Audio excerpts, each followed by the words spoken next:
kundipa mukana uno ini zita rangu ndonzi Bishop Chaurai akasokutanga kuparticipata kunyaya dzebumbiro muna 2013 tanga tirimo zvakare.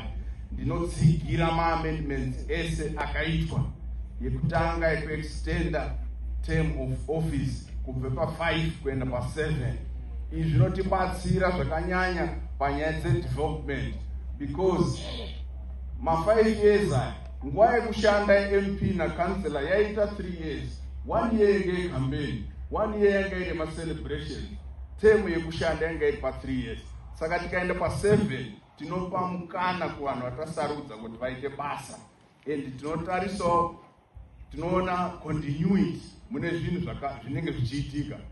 Then toenda panyaya yekubvisa voters roll kubva kuZEC kuenda kucivil registry. Panga paita conflict of interest kuti ZEC yaigadzira voters roll yopedza yavhotesa futi vanhu. Saka tikati civil registry yobate voters roll, ZEC yozovhotesa, pane fairness inenge yaitika. Saka amendment iyo yakabvira kunaka zvakanyanya.